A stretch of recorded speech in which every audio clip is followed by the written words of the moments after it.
So hi everyone, welcome to my vlog. आज जो ये व्लॉग है वो एक Q&A पे बेस्ड है, क्योंकि जिन बच्चों का भी जिनको भी एम्स रायपुर अलॉट हुआ है तो उन लोगों के मुझसे बहुत सारे क्वेश्चंस थे। तो मैंने सोचा क्यों ना उन सभी क्वेश्चंस का जवाब एक लॉन्ग वीडियो में दिया जाए। तो आज है हमारा Q&A वीडियो। तो सबसे पहला जो क्वेश्चन था, मतलब वो मेजरली हॉस्टल से रिलेटेड था कि हॉस्टल में कैसा क्या होता है। तो सबसे पहले मैं हॉस्टल के लिए चीज़ें क्लियर कर देती हूँ। जो हमें हॉस्टल 4 साल के लिए, BSc नर्सिंग का कोर्स जो है वो 4 साल के लिए है। तो हमें 4 साल के लिए सिंगल सीटर रूम अलाउड होता है, मतलब हमें रूम शेयर नहीं करना पड़ता है। और ऐसा भी नहीं है कि फर्स्ट ईयर में हम दूसरे हॉस्टल में रहेंगे, सेकेंड ईयर में हम दूसरे, हमें 4 साल के लिए एक सिंगल हॉस्टल मिलता है और एक सिंगल रूम मिलता है, मतलब कि हमें उसी रूम में 4 साल काटने हैं अपने। तो ये एक क्वेश्चन था। और दूसरा क्वेश्चन था कि क्या हमें हॉस्टल में वॉशरूम सिंगल, मतलब अपने पर्सनल वॉशरूम अलाउड होते कि नहीं होते। हमारे जो नर्सिंग हॉस्टल है वो दो है, एक पीछे है हमारे और एक ये आगे इंद्रावती हॉस्टल। तो जो हमारा वाला हॉस्टल है वहाँ पे पर्सनल वॉशरूम तो बिल्कुल भी नहीं है, और जो दूसरा वाला हॉस्टल है उधर पे पर्सनल वॉशरूम अलॉटेड है। और यहाँ पे मतलब जो सफाई होती है, मतलब इट्स प्रॉपर कि मतलब आंटी दीदी लोग होते हैं वो तीनों टाइम आते हैं और साफ़ करके जाते हैं। मतलब ऐसा कोई इशू नहीं होता है कि तुमको कोई प्रॉब्लम फेस करना पड़े, बट उधर तुम्हें खुद ही साफ़ करना पड़ेगा, वहाँ पे कोई नहीं आएगा। और जितना मुझे लगता है कि उस हॉस्टल में शायद रूम्स अवेलेबल नहीं है, तो जो भी हमारे जूनियर्स आएंगे वो इसी हॉस्टल में आएंगे, मतलब कि उन्हें भी जो पर्सनल वॉशरूम अलॉट नहीं होगा। सो ये जो सारी चीज़ें थी ये हॉस्टल से। हाँ, और एक और क्वेश्चन मुझसे पूछा गया था कि अलॉटमेंट के बाद क्या हमें हॉस्टल मिल जाएगा। तो जब मैं आई थी इधर, मतलब मैं सेकेंड राउंड में भी मुझे यही हॉस्टल मिला था, मतलब यही एम्स रायपुर ही मिला था। तो उस टाइम मैं दोबारा वापस घर नहीं जा सकती थी क्योंकि काफ़ी टाइम लग जाता आने जाने में। तो मैंने उसी टाइम पे मेरे को हॉस्टल भी मिल गया था। मतलब अगर तुम लोगों को फर्स्ट राउंड में एम्स रायपुर मिल गया और तुम लोग सेकेंड राउंड में नहीं जाना चाहते हो तो तुम लोग हॉस्टल ले सकते हो उधर। और तुम अगर जब इधर ही रहोगे, मतलब कि तुम्हें यहीं रहना है, तो ही तुम्हें हॉस्टल मिलेगा, अदरवाइज़ नहीं मिलेगा। अदरवाइज जब तुम थर्ड या सेकंड काउंसलिंग में आओगे तभी तुम्हें हॉस्टल अलाउड होगा। मतलब जब तुम लोग इधर रहना स्टार्ट करोगे तुम्हें तभी हॉस्टल अलाउड होगा, उससे पहले तुम्हें हॉस्टल अलाउड नहीं होगा। और जो हमारे हॉस्टल की जो फीस है इट्स ज़ीरो। पूरे 4 साल के लिए हमें हॉस्टल की कोई भी फीस नहीं देनी पड़ती है। और बाकी मेस की हमें फ़ीस देनी पड़ती है जो है 4200। अभी तक तो 4200 थी, लेकिन शायद अब बढ़ने वाली है। तो मेस की फ़ीस हमें हर महीने 4200 देनी पड़ती है।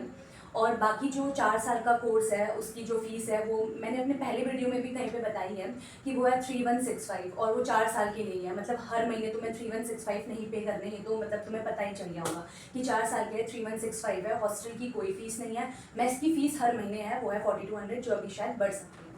हाँ। तो मैं अपने क्वेश्चन का पिटारा लेकर आ चुकी हूँ। तो किसी ने मुझसे ये भी पूछा था कि दीदी कि आपने एम्स रायपुर ही क्यों सेलेक्ट किया, आपको एम्स गोरखपुर भी मिल सकता था। तो देखो ये मेरे पे नहीं डिपेंड करता है कि मैं एम्स रायपुर, हाँ बट मेरी जो लिस्ट है उसमें एम्स रायपुर मैंने शायद 6 नंबर पे रखा था और मेरी जो रैंक थी वो 967 थी। तो मुझे फर्स्ट राउंड और सेकेंड राउंड दोनों में ही एम्स रायपुर ही अलॉट हुआ। मतलब मैंने दोनों राउंड्स में काउंसलिंग करी थी और मैं दोनों बार इधर आई हूँ, मतलब अपना एडमिशन करवाने के लिए।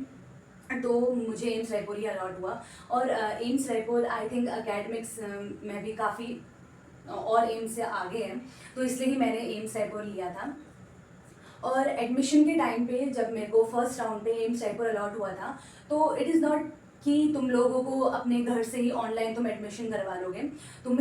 चाहे तुम्हें फर्स्ट राउंड में कुछ भी मिले, चाहे तुम्हें कोई भी एम्स मिले, तुम्हें उस एम्स में जाना है, अपने डॉक्यूमेंट का वेरिफिकेशन करवाना है, उसके बाद जाके तुम्हें अपने घर वापस आना है। और सेकेंड राउंड में अगर तुम्हें कोई दूसरा मतलब कॉलेज मिलता है, लाइक अगर तुम्हें पहले राउंड में एम्स रायपुर मिला और दूसरे राउंड में एम्स भुवनेश्वर मिला, तो तुम्हारे जो सारे डॉक्यूमेंट्स हैं वो इधर से ही ट्रांसफ़र होंगे उस एम्स में। मतलब तुम अपने डॉक्यूमेंट्स, रियल डॉक्यूमेंट्स तुम यहाँ से लेके अपने घर नहीं लेकर जा सकते हो। और अगर तुम्हें सेकेंड राउंड में भी यहीं पे अलॉट हुआ है, मतलब सेम कॉलेज अलॉट हुआ है, तो तुम्हें वापस आना है, वापस अपना एडमिशन करवाना है, एंड दैट्स इट। तो मैं यहाँ पे 2 बार आई थी अपना एडमिशन करवाने के लिए, और फिर मैं वापस घर नहीं गई, मैं इधर ही रही। जब हमारा अगस्त 11 से स्टार्ट हुआ था सेशन, तो मैं यहाँ पे अगस्त 5 को आ गई थी और तब से मैं इधर ही रहती थी। और लकीली हमें 1 साल भी कंप्लीट हो चुका है इधर। तो बाकी एडमिशन के टाइम पे अपने सारे डॉक्यूमेंट्स लाइक फ़ोटोज़ की नंबर ऑफ़ कॉपीज़ रख लेना, क्योंकि बहुत मतलब यहाँ पे फ़ोटोज़ का बहुत ज़्यादा रिक्वायरमेंट है, तुमसे बहुत सारी फ़ोटोज़ मांगेंगे। और मतलब जो भी तुम्हारे सर्टिफिकेट्स है, लाइक तुम्हारा 10th के बोर्ड का सर्टिफिकेट, 12th के बोर्ड का सर्टिफिकेट, उन सब की फ़ोटो कॉपीज़, और अपना जो बैंक है, मतलब अपना बैंक अकाउंट तो बना ही लेना, क्योंकि यहाँ पे स्टाइपेंड भी मिलती है, तो बैंक अकाउंट भी ज़रूरी है। और मतलब सब चीज़ों के, सारे डॉक्यूमेंट्स की तुम्हें डबल कॉपीज़ रखनी है, क्योंकि यहाँ पे चाहिए होंगी तुम्हें, बहुत सारी कॉपीज़ तुम्हें मांगेंगे। सेकेंड राउंड में अगर लाइक तुम्हारा लाइक तुम लोग कंफर्म हो कि तुम्हें एक याला कॉलेज चाहिए, लाइक तुम्हें एम्स रायपुर ही चाहिए, तो तुम्हें फर्स्ट राउंड में ही तुम्हारा सारा डॉक्यूमेंट वेरिफिकेशन हो जाएगा और तुम्हारा मेडिकल होगा। मैं हमारे एम्स की बात कर रही हूँ, एम्स रायपुर की, बाकी एम्स का मुझे नहीं पता। तो यहाँ पे तुम्हारा मेडिकल भी होगा। मेडिकल इतना वो नहीं होता है कि लाइक तुम्हें मेडिकली अनफिट हो जाओगे तुम्हें बाहर निकाल दिया जाएगा। नॉर्मल मेडिकल होता है, लाइक यूरिन टेस्ट होता है, तुम्हारा ECG होता है, एंड वो सब कुछ नॉर्मली निकलता है। ऐसा कुछ नहीं होता है कि तुम्हें वहाँ से बाहर निकाल दिया जाए, तो इट्स नॉर्मल। एंड ड्रेस, तो काफ़ी लोगों ने ये भी पूछा था कि ड्रेस हमें खुद से बनवानी पड़ेगी, लेकिन यहाँ पे ड्रेस बनवाने वाले आते हैं, पेमेंट हमको खुद करनी है, वो सारी मेजरमेंट लेकर जाते हैं, वो खुद ही बनवाते हैं, लेकिन बस पेमेंट हम लोगों को करनी होती है। और हाँ, और रूम्स में हमें, मतलब हॉस्टल वाले रूम्स में हमें क्या क्या चीज़ें मिलती है, लाइक हमें चेयर मिलती है, एक बेड मिलता है, मैट्रेस। इस बार हमारा मैट्रेस ऐसा था कि हमें खुद से लेकर आना है मैट्रेस, और आगे क्या होगा ये मुझे नहीं पता। हमें एक टेबल मिलती है, हमें एक बुक शेल्फ मिलता है, और एक अच्छा सा कवर्ड, मतलब काफ़ी स्पेशियस है कि तुम्हारा सारा सामान यहाँ पे अटक सकता है, इतना अच्छा कवर्ड हमें मिला है। और बाकी गर्मियों में कूलर की रिक्वायरमेंट तो बहुत ज़्यादा होती है, तो कूलर तुम्हें खुद से खरीदना है, यहाँ पे तुम्हें कूलर प्रोवाइड नहीं होगा।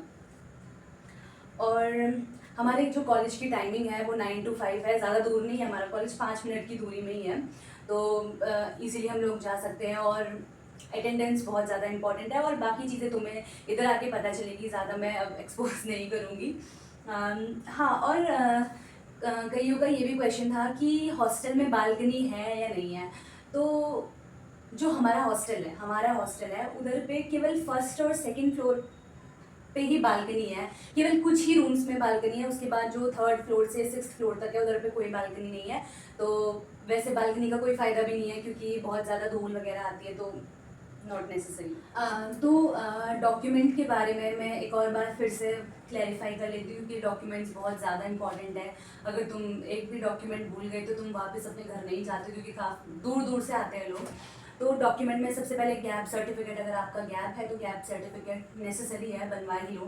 कैरेक्टर सर्टिफिकेट जो तुम्हें शायद स्कूल से मिलता है, वो, मेरा तो कैरेक्टर सर्टिफिकेट नहीं लगा था क्योंकि मैंने गैप सर्टिफिकेट लगा दिया था। बेसिकली ये सारी चीज़ें मैं जो बता रही हूँ ये हमारे एम्स का है, एम्स रायपुर का, क्योंकि वो मैंने एक्सपीरियंस किया है। मैं बाकी एम्स के बारे में कुछ भी नहीं बता रही हूँ। और कैरेक्टर सर्टिफिकेट मेरा नहीं लगा था क्योंकि मैंने गैप सर्टिफिकेट लगाया था। 12th बोर्ड और 10th बोर्ड की जो मार्कशीट है, इन सब की फ़ोटो कॉपी बहुत ज़्यादा नेसेसरी है, क्योंकि तुम्हारे ओरिजिनल डॉक्यूमेंट तो यहाँ पे सबमिट होते ही है, लेकिन इनकी फ़ोटो कॉपी तुम्हें चाहिए। और तुम्हारे जो ओरिजिनल डॉक्यूमेंट है ना, वो इधर ही रहेंगे, मतलब 4 साल तक ये सारा जो डॉक्यूमेंट्स है तुम्हारे ओरिजिनल डॉक्यूमेंट्स, ये कॉलेज के पास ही रहेंगे। और 4 साल के बाद जब तुम्हारी डिग्री कंप्लीट हो जाएगी तो ये तुम्हें हैंड ओवर किए जाएंगे। और कैटेगरी सर्टिफिकेट, अगर तुम किसी कैटेगरी से हो तो तुम्हारा कैटेगरी सर्टिफिकेट चाहिए, और बहुत सारी फ़ोटोज़, बहुत। और बाकी तो सारी चीज़ें हॉस्टल के बारे में ही सारी क्वेरीज थी, और बाकी सारी चीज़ें इधर आके पता चलेगी तो और अच्छा रहेगा। वेकेशंस के बारे में मैं कुछ नहीं बताऊंगी अभी, इधर आओगे तो इंजॉय करोगे। बस इतने क्वेश्चन थे। So thank you for watching and welcome to my dear juniors जो मेरी वीडियोस देखेंगे। एंड बाकी सारी चीज़ें तुम इधर आके पता लगेगी तो तुम्हें बहुत अच्छा लगेगा। मैं सारा कुछ एक्सपोज नहीं करूँगी इधर पे, तो इम्पॉर्टेंट में तो मैं सब कुछ बता दिया। So thank you for watching and welcome to AIIMS Raipur.